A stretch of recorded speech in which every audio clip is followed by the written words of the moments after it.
Hey everybody, welcome back to my channel, and today I'm coming back at you with another movie review. Today I'm going to be discussing the recent release and installment of the Texas Chainsaw Massacre franchise called Texas Chainsaw Massacre. This is, again, as I already said, it's the latest installment in the Texas Chainsaw Massacre franchise, and it is a direct sequel to the 1974 film, which was directed by Tobe Hooper. And this film basically ignores every other sequel and timeline that was previously created in this universe, and which also, side note, I did not realize there were as many films as there are in this franchise universe.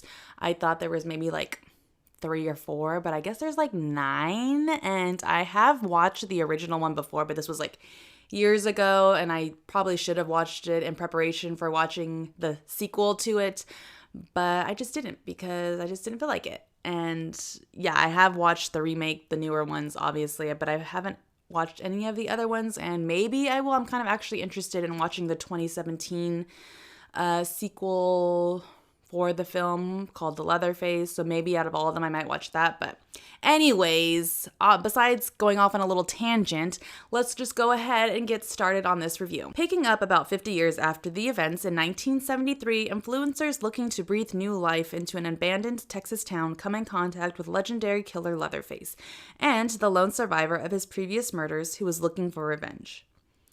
This film is directed by David Blue Garcia, who was involved in films such as Bloodfest. And yeah, the other actors in this film I don't really recognize or know any of their works that they have had previously to this film. But the one main actress, Elsie Fisher, I do obviously recognize. She was in Castle Rock previously, as well as the film 8th Grade. So overall, I felt pretty, I guess, middle of the road when it comes to this movie. I wasn't excited about it. I mean, going into it, I was definitely excited to watch it because, I don't know, it just seemed like a cool film. But after the film, I was kind of felt disappointed.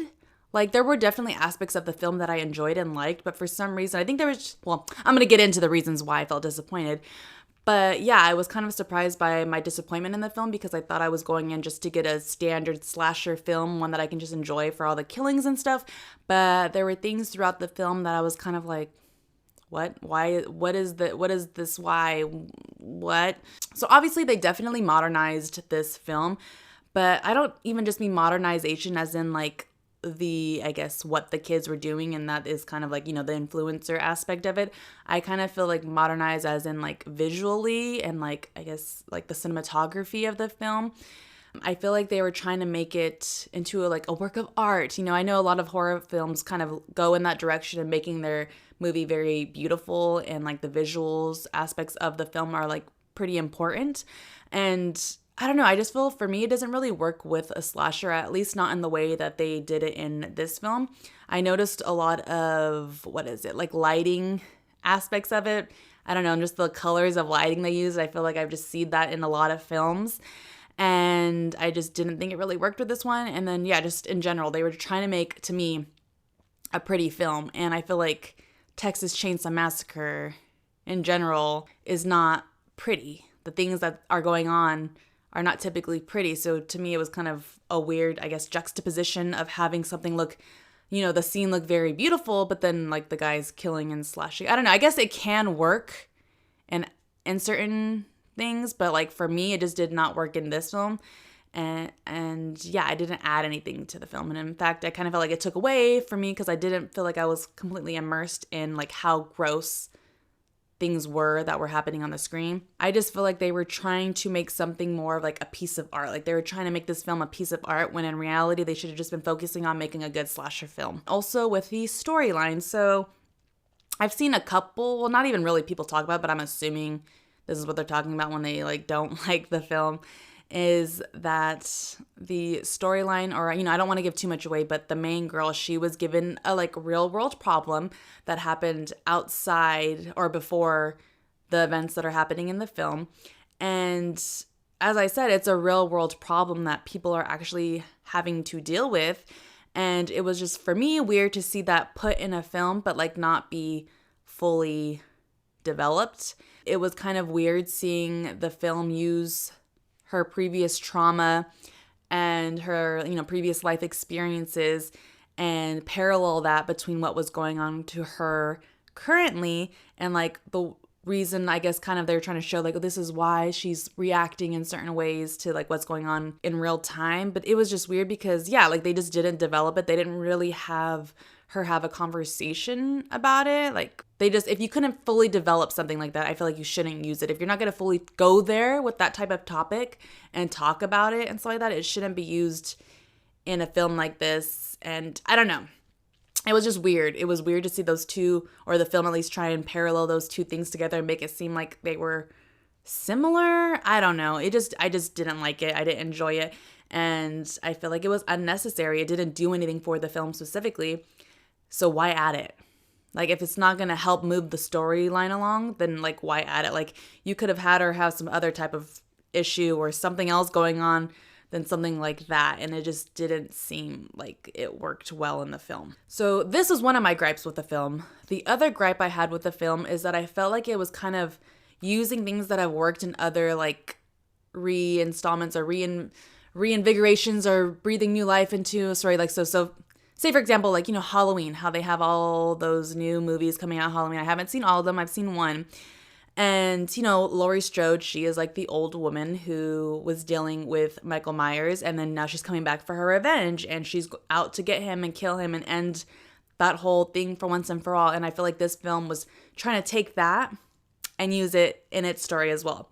So they had Sally come back as an old woman who is seeking revenge on Leatherface, which again, it could have been a good storyline for this film.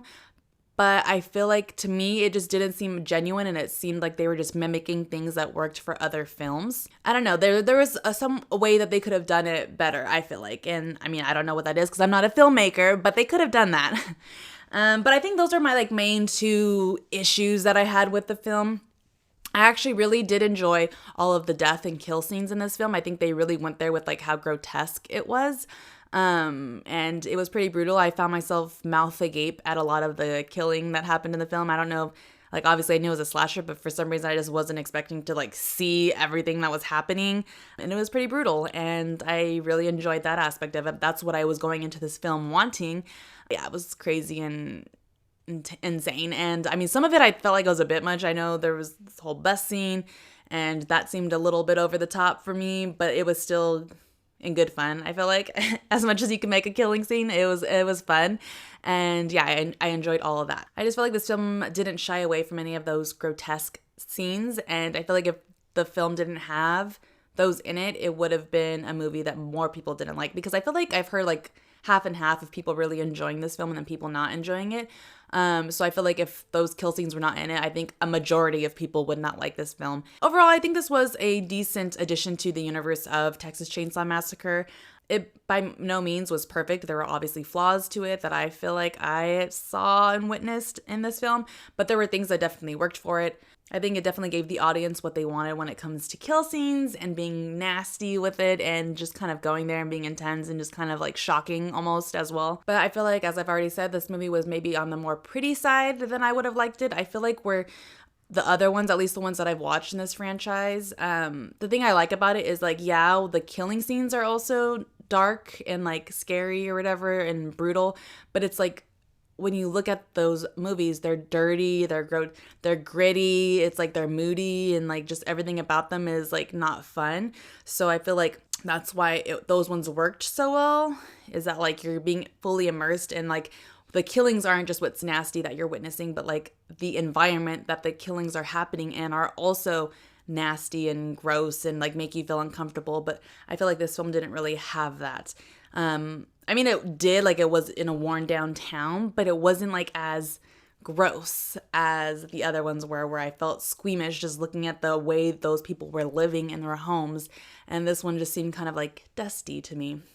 Like they just needed to take a rag and just wipe everything down and it would have been fine, and how it once used to look. That's pretty much all of my thoughts on this film. Let me know what your thoughts are and if you liked it or not. Yeah, but that's all I have for you today. Hope you enjoyed this video, and I will see you in the next one. Bye!